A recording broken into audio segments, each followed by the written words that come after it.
And your money should be going towards whatever your biggest bottleneck is, because you want to invest your dollars in something that's going to tenfold for you. Right. Welcome to Duo On Air, where we help you get seen, remembered, and wildly obsessed over by your audience. We're your hosts, Abby And Courtney, a pair of ex-agency besties who ditched the cubicles, the Minneapolis skyways, and the corporate jargon for work that matters, with people who inspire us every day. Today, we're a women-powered marketing agency serving brands worldwide, bringing those big agency results without the corporate price tag.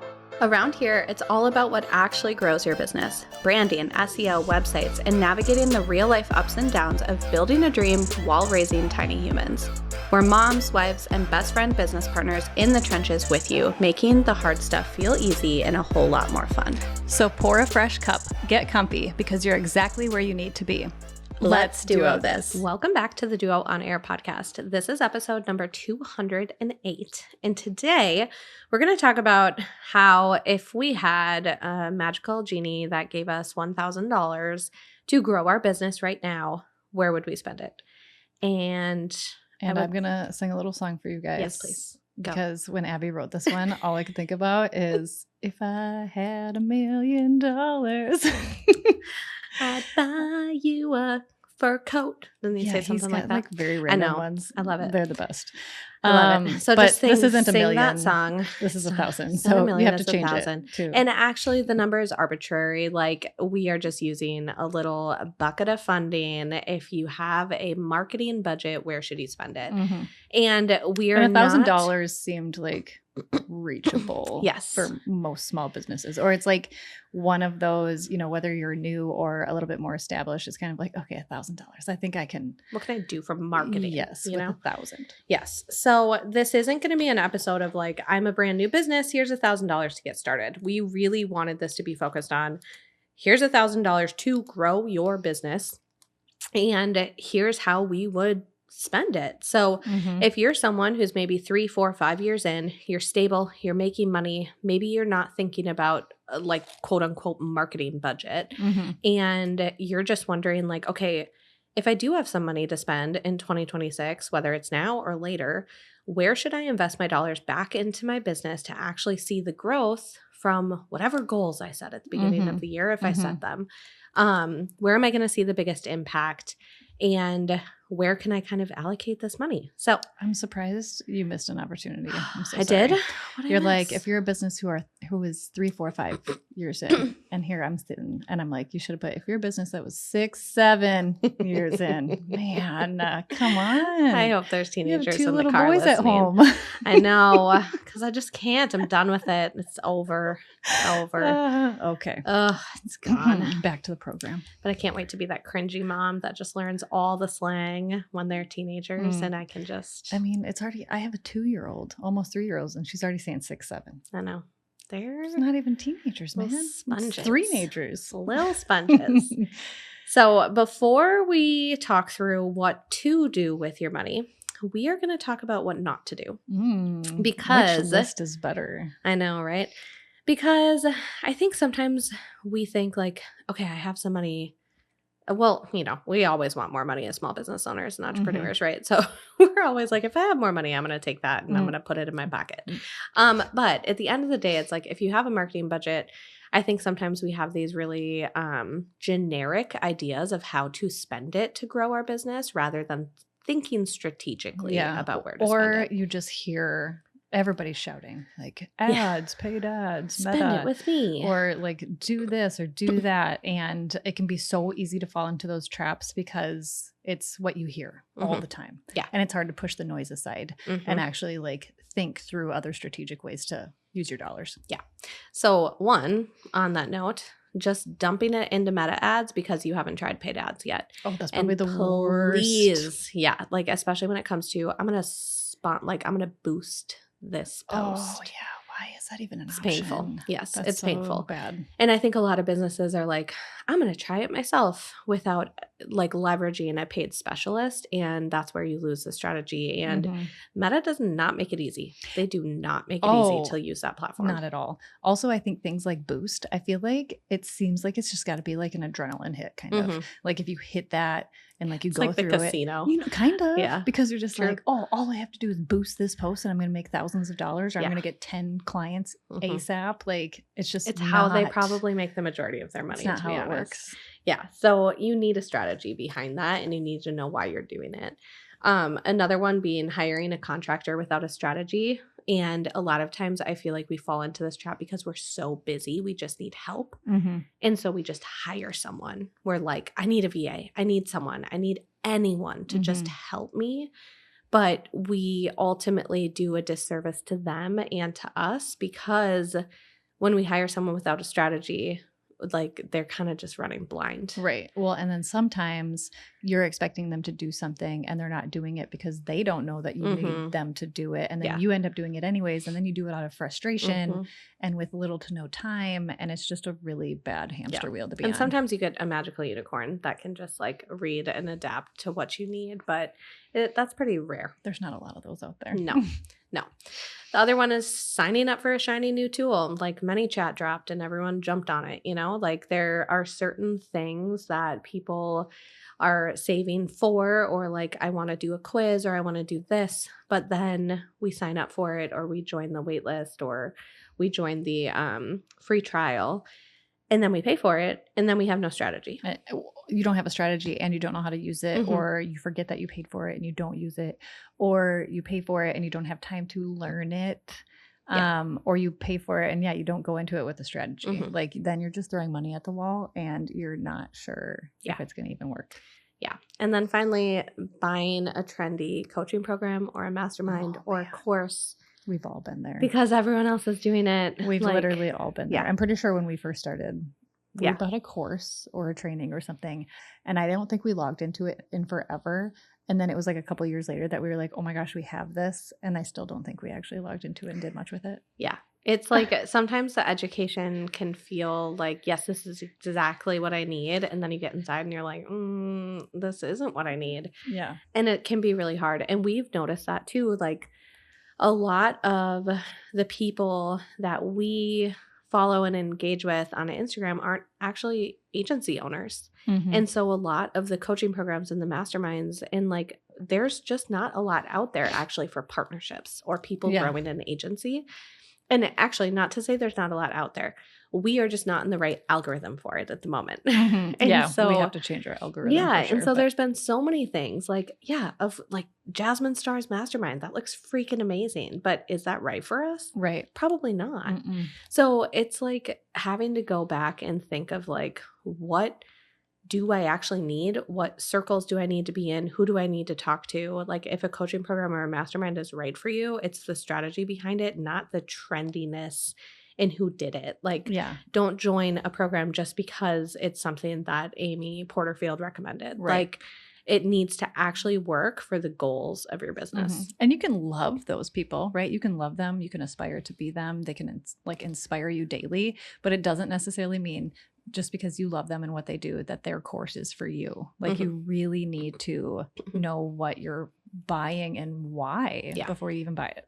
Yeah.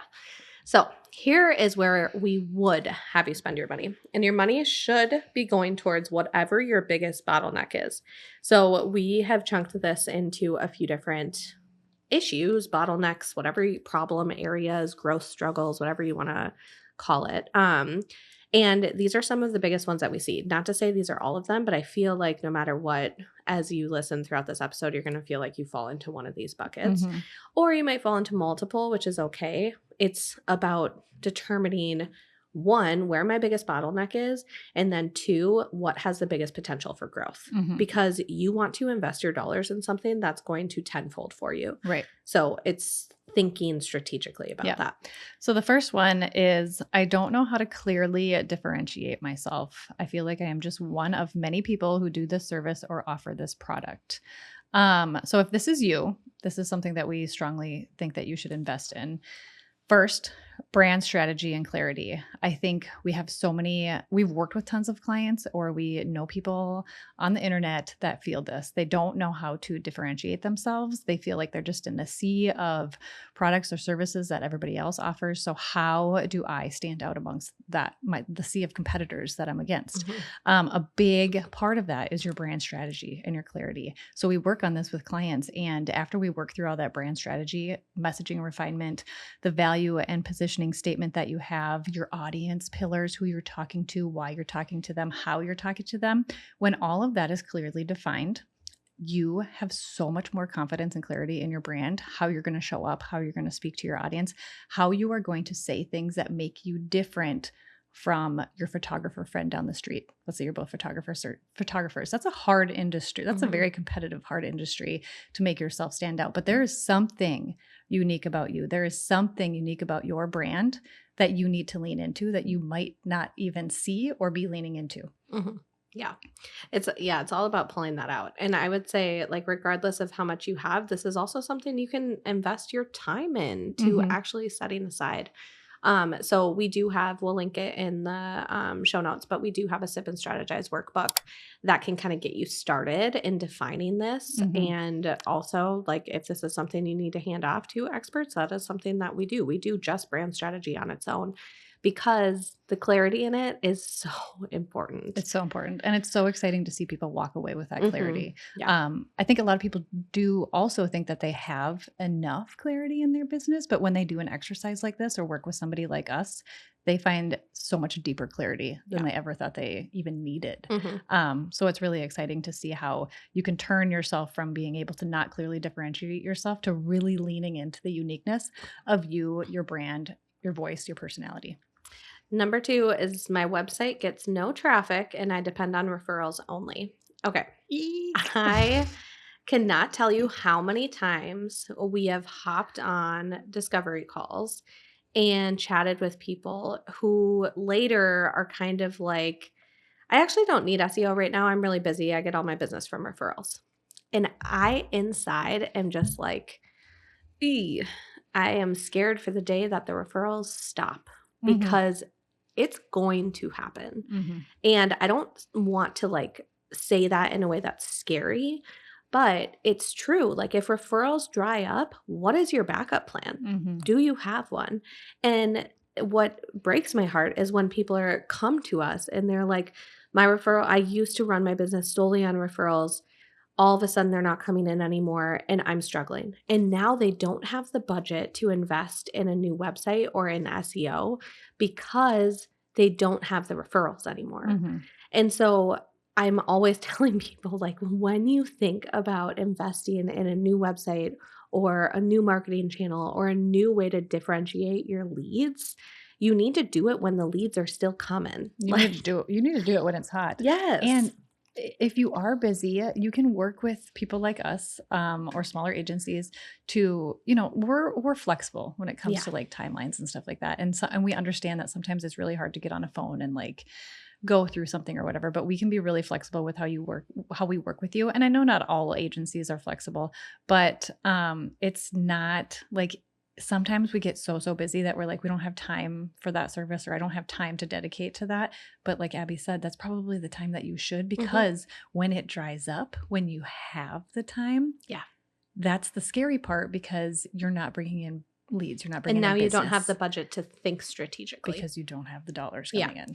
So if your bottleneck right now is like, I don't have the time, I'm growing too fast, like, now's the time to invest in making sure that it is sustainable growth. Yes. So taking a look at where your leads are coming from and making sure that you can differentiate, because I mean, I would say the same thing. If you only depend on SEO for your website, you should also have a different avenue. Like, you should not put all your eggs in one basket, regardless of whatever marketing channel it is. You need to be able to differentiate your leads. Number 3 for the bottlenecks, I only have a logo for my brand. I feel like Abby just talked about 2 and it just makes her cringe. And now I'm talking about 3 and it makes me cringe. I mean, they all make us cringe a little bit, but if this is you, we suggest that you invest in a full visual refinement, a rebrand. Your brand is so much more than that logo. We've talked about this so much. You really need to think about your brand strategically when it comes to visuals, such as your color theory, your submarks, your icons, your fonts, your patterns. Are your colors accessible online? Can everybody read them? Do you have enough contrast? Are your fonts easily legible? Can people read those? Sometimes there's clients that come to us and they're like, I love my script font. And I look at it and I'm like, I can't read a word that says. Or people are using script fonts in headlines because they like the way that it looks. But really, that's a no-no from an SEO perspective and a no-no from a brand perspective. Or we're hanging on to something that we've had for years because of some sentimental value that no one else understands. Yeah. And that's a brand positioning problem too. So knowing that your brand is so much more than a logo. I get that some people need to start somewhere and sometimes it's hard to add on to that, but being able to expand your brand, being able to be open to adding to your brand, evolving your brand with the times. Your brand is how people remember you, right? They land on your website and they remember instantly like, oh my gosh, I went to Do a Collective's website and it's so fun. It's so bright. It's so poppy. It makes me want to keep exploring their website. And that's what a strong brand does. It keeps showing up time and time. It gets people excited. People remember us. That's the point. You want them to remember you. So making sure that you really have that strong brand, even from a visual perspective. We're always going to push brand strategy, but if for some reason you don't have the funds or you're not quite there for brand strategy, having a strong visual brand is super important too. And maybe even like test it out, like send like a couple people that you work with or maybe like friends, but maybe not friends because they might not even look at your brand Definitely or be your not ideal. your mom. Yeah, right. But I would say like maybe ask them and just say, hey, like without looking at my website or my Instagram right now, what does my brand look like to you? And see if they remember it. Now I want to do that. I know. I want to see what people say. I do kind of want to ask my mom too. Yeah, you should ask your mom. But it's like that memorability of your brand. Like, what do people remember about it? Like visuals are still so important. Like, yes, we talk about strategy, but like if you think about the big brands of the world, like you can spew out the colors that they are, the brand marks, the symbols, like sometimes the tunes that they have. Yes. Some brands have tunes, little jingles. Like if you hear that jingle, you know that brand. Yeah. And I'm sorry, but your logo likely is not the most memorable part of your brand. Exactly. So it's really important for you to have like something that's a little bit more expansive. And before we get into the next one, we really want to talk that brand photography is just as important. Your logos, your colors, your fonts, all of those things, how they work together, how cohesive they are, the consistency that you have. But brand photography, we feel like gets underutilized probably.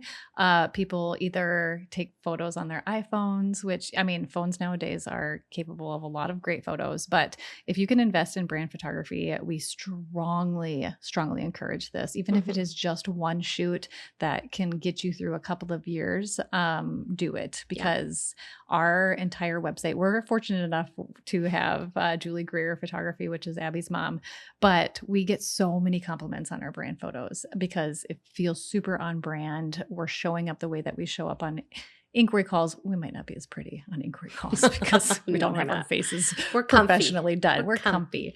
But your brand photos can work so strongly for you within the digital space, and they can last you years. We use photos that we had in brand shoots from like 2 years ago even. You don't need to do one every quarter, every 6 months, every year. They can really last you.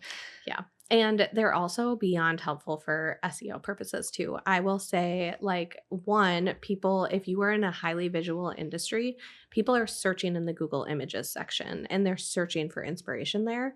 And that can help from an SEO perspective. And also a huge missed opportunity that I find whenever I'm doing local SEO for local businesses and we're optimizing people's local, like Google business profile, is they're missing brand photography for their space. Again, like for the vibe of what they want to give off. So if you're a local business that has a space or just like even for us, even just like articulating what we do, like how we work together. Like we have taken photos at our team retreat that show our whole team together and our team working together. And you get that agency experience through those photos. And those are perfect for our Google business profile. But even like a visual view of outside your office, what your office space looks like, what your waiting room looks like, what the experience is like. Being able to show that on your Google business profile is going to enhance your visibility so much because people engage with that content. So brand photography goes so far beyond just what you can articulate on your website and on your Instagram feed. It's actually something that's like strategically helps grow your business. Yes. Love that. We'll link it in the show notes, but if you're struggling with like your brand vibe or kind of just where to start from a visual perspective with your brand, we have a Brand Basics DIY freebie. So we'll link that in here too if you want to check that out. Yeah. So for this bottleneck is kind of like I'm booked, but everything feels super chaotic. So it kind of goes back to before of like, okay, I like right now I'm getting leads. Like, so sometimes it's really hard to think about investing when you're getting leads because you're like, I don't need to worry about marketing as much. But again, you always, as the founder of your business, you always have to think about the future. You always have to think about like the sustainability of like, can I continue to manage this level of work in the future? And if not, I need to start saying no. If yes, how am I going to grow to sustain it? Because otherwise you're just on the route for burnout. So I would say if you have a lot of revenue, but you don't have a system in place, you are going to hit this plateau in your business where you can't do more. You physically, you mentally, emotionally cannot do more. Yeah. So this is where you need to spend your money. You need to spend your money on systems. You need to spend your money on getting help with setting up SOPs if you don't have them, or refining your systems, maybe hiring a COO, someone like a fractional COO, someone that can actually come into your business and help you from an operational standpoint, see things that you can't see because you're too in it from the day to day. And like having that strategy and outsourcing. It can feel really hard to outsource when you're busy because you're like, I will just do it faster.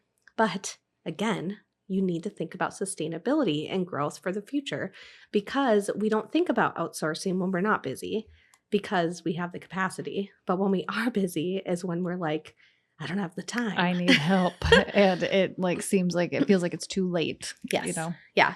So it's so important to just get over that hurdle and understand that like, yes, it might take you more time, but in this moment, it's going to help you like build a sustainable business. So we have to think about, okay, what can we outsource versus what's a CEO role? And am I doing those founder CEO roles in my business? Or am I doing the day-to-day? And Court and I have these conversations weekly. Oh, we have to come back to it all the time. All the time. We hit a point in our business where we realized like we were not doing any of the CEO roles. We were just doing all the daily tasks and things that needed to be done. And we weren't thinking about our sustainable growth for our business and what that looked like. And it was kind of like a shock to both of us because we were just like, oh my gosh, wow, we really aren't like wearing our CEO hats as often as we should. And even to this day, like we've done so much better when we came to that realization, but even to this day, you can so easily slip into the day-to-day stuff that you forget to put your CEO hat back on. And you're like, shit, I need to put that hat back on. I need to take more time back. And then you're wondering why you feel so chaotic. And you're like, I feel like a crazy person. I've said that to Court this week. I was like, I feel like a crazy person today. And so it's just always remembering to go back to being the CEO of your business, whether that's like scheduling days on your calendar to really lean into that. You don't want to continually slip into doing all of these daily tasks that are taking away from that because you're just never going to grow and you're going to get in this spiral and burnout. Yeah. Sometimes I have to like literally walk away and be like, I'm going to take a shower. And I'm just going to like, I don't know why, but showers are like a really good place just to like step away and like I had to get outside the other day and it was like 10 degrees out. Yes. So I went on a walk because I had to. I just had had to get out. It was the sun was glorious that day, but it was just cold. And by the time I got home, I couldn't feel my face, but it felt good to breathe in some fresh air and like just get out of my space for a minute. Well, the temperature change is also something that they say like changes the way you think. Like I think you had like, it's like work out, get outside, get in the sunshine, like do something different and change your mental state. And then you can actually like step back and think of like, I'm just right now, conquering a to-do list when I should be thinking and doing something totally different. Yes, absolutely. So it's really important if this is like kind of the bottleneck that you're sitting in right now, then focusing on the systems and processes and then outsourcing and investing in people who are going to support the long-term growth of your business. Like that's what you need to focus on right now. And for us, like when we invest in people, that meant that we invested in hiring W-2 employees. Like we no longer needed VAs, contractors. Like we hit a point where we needed to invest in the people in our business who were going to give a shit. Who were truly going to care and want to grow our business just as much as we do. And again, it's not just us anymore. Like we are a collective team and that's what we wanted to build. So again, you have to think about that too of like, how are you going to invest in the long-term growth of your business during this time? And the last bottleneck, number 5, is I am ready to expand my marketing channels, which is kind of an exciting one. So if your messaging is clear, if your website is converting, if your systems exist, then you may be ready to add on more. This can be scary. If things are kind of just clicking, right? You're just like, everything's going good. Like, why would I ruffle? Or like, why would I rock actually when I get like excited, I'm like, yes, let's add something else in. Right. But it might be terrifying for somebody, like why rock the boat? Who's not a natural marketer. Yeah. Who's not, So, thinking things of like email strategy, lead magnets, welcome sequences, adding those on or adding more to your emails, podcasting. A lot of people talk about, if you're in the marketing space, you get started, you get the socials, you get your website, you get all the things set up. And then you're like, wow, I really want a podcast. It sounds fun. And it is fun. But it sounds like a lot. But if everything's kind of clicking and working, this is the time to tap into these things. Exploring a new social channel. I think everybody's so into Instagram and Facebook that we forget there's LinkedIn, there's Reddit, there's TikTok. TikTok's another. A lot of people are probably very invested in TikTok. I just can't. No, we're just not really TikTok galleys. Not yet anyways. I also don't think our audience is there, but someone can come on and prove us wrong. Yeah, definitely.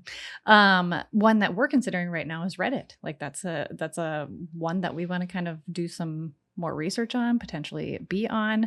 So, which is exciting because it's a new thing for us, right? And it's like a new place. It's got SEO in it too. There we go. Makes me excited. So if this is you, it's time to invest in these platforms. Just thinking outside of where you are now and adding in more and being able to tap into a market or an audience that you're not already talking to, I think is super powerful. You don't have to stay just on Instagram, just on Facebook, whatever that might be. So in terms of where to use your dollars, like this is where, so if you want to start podcasting, where do you need the help? Do you need an editor? Do you need someone to build the strategy for you because that's what you struggle with? Or do you need someone or do you just need to use the money towards the equipment? So that's where you should be thinking right now of like, okay, I'm ready to invest in a new platform. Where do I need help? Rather than like, I'm going to do this all myself. Like, where can you invest some time to make it easier and more strategic for you? So maybe you can write the emails, but you don't know how to make the emails beautiful or the welcome sequence strategic or make sure the sequence converts. Or what platform to use. So that's where you can invest in a designer to help you actually like build email templates or create free resources or create the strategy behind the free resources. Help you set up workflows. Yes. Just all of those things. Yep. Or maybe you need to connect and just like use your time to connect with someone. So like for Reddit, I've been inside the 10th house community that we're a part of. We were able to connect with someone who is like a Reddit marketing specialist. And we were able to bring her inside our group coaching program for our SEO students. And then also like just learn from her herself, Mhm. which Mhm. was so Yeah, nice. because if we don't know much about Reddit, like you need to tap into the experts who do, who Yes. can teach you. Yeah. So it's sometimes just even the education and the learning to be like, okay, how do I do this? And then she also shared a whole bunch of tools that can also help you from a marketing standpoint within this space. And so that's kind of where your funding can go there too. Mm-hmm, mm-hmm. So we are curious where you fall in these 5 bottlenecks that we kind of talked about and what your biggest bottleneck is right now, because, we've been in these before too. We've had to ask ourselves the questions. We've had to figure out where to invest our dollars, especially when we were new. And these are the most common 5 places that we see businesses plateau, us included. We are examples of everything that we talk about usually. We've experienced a plateau in each of these areas. 1, clarity. Even just 2 years ago, we were stuck on clarity and what our brand stood for, what we, how we wanted to sound, who we wanted to talk to. You have to kind of common every few years. You have to come back to these things. It's not going to stick for 10 years usually. Things change. The world changes. Business evolves. Marketing changes. Your business evolves. Your personal life changes, which can change your business. So really focusing in on that clarity. 2, discoverability, aka SEO. How are people going to find you? Where are they going to find you? Are people finding you? Are people finding you? What words are they using to try to find you? 3, perception. 4, operations. Obviously, the day-to-day, how things work, how things click, your processes. And 5, expansion. How are you going to grow? What does that look like? How do you have a sustainable business? You're not just burning out. You're not just doing things day to day. You're remembering to put on your CEO hat. What does that look like? Yeah. And maybe it's maintenance. Maybe it's like you don't want to expand more, but you want to maintain. And then you really have to like put up guardrails. But these are definitely like the 5 most common places that you are going to see this business plateau. And you might not even notice it until later when you're like, I'm not growing like I used to. And so what is that issue that I'm struggling with? And where do I need to either invest my time or my dollars to make a change? This almost feels like it could be a freebie. Like I feel like I need these 5 things to sit in front of me at all times. Yeah. Remember, what's the issue today? Clarity, discoverability, perception, operations, or expansion. Go. There we go. But for real, it is like, write that down, think about it, and be like, what's my issue right now? What am I struggling with? Because likely there's one area that is going to like lead the charge, but you might have more than one too.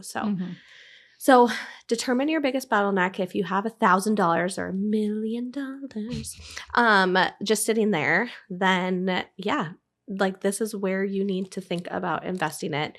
It might not be the sexiest thing to invest in, but again, we're looking at long-term sustainability and growth, and we want that investment to get an ROI.